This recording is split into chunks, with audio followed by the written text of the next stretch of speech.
Selamat pagi teman-teman, kembali saya Priscilla menjumpai teman-teman di hari ini.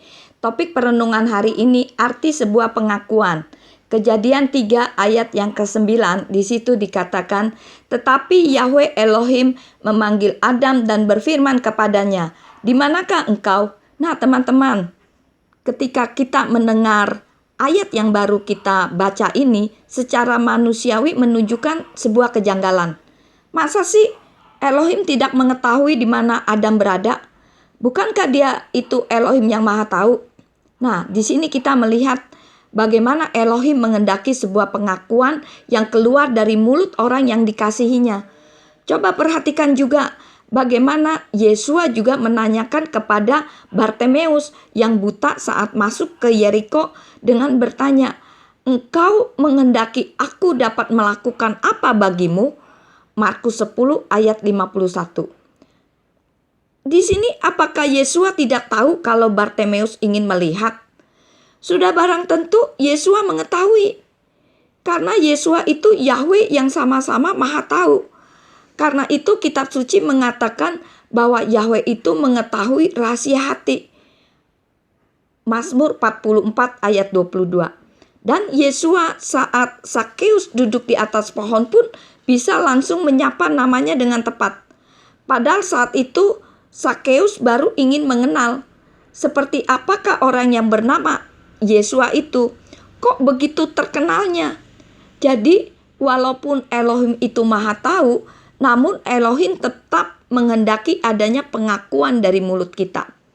Nah teman-teman, orang-orang Kristen kebanyakan yang anti dengan nama Yahweh seringkali mengatakan bahwa Tuhan itu Maha Tahu.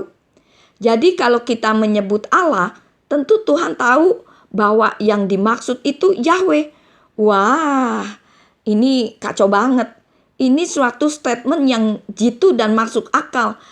Namun hanya untuk akal-akalan dan mengakali orang-orang yang tulus hati.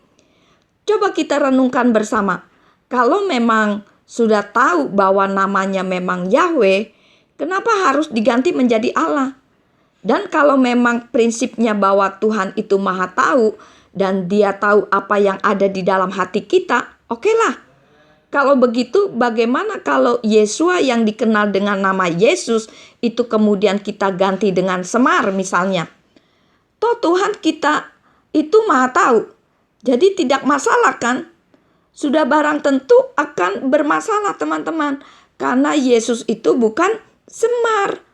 Bagaimana pula dengan firman Tuhan yang mengatakan bahwa apa yang dikeluarkan dalam ucapan itu berasal dari hati.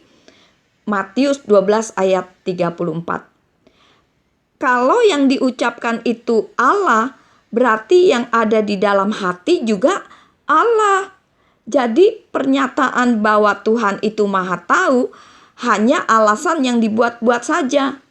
Orang Yahudi memang tidak menyebut nama Yahweh. Mereka mengganti dengan Adonai. Sehingga berarti Tuanku. Itu bukan berarti mereka menghapus nama Yahweh dari otak mereka.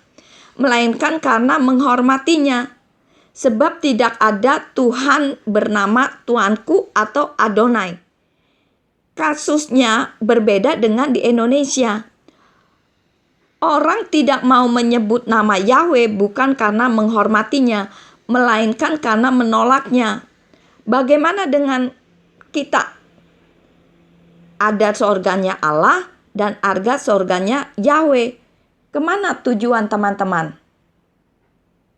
Sekian renungan hari ini, Tuhan Yesus memberkati.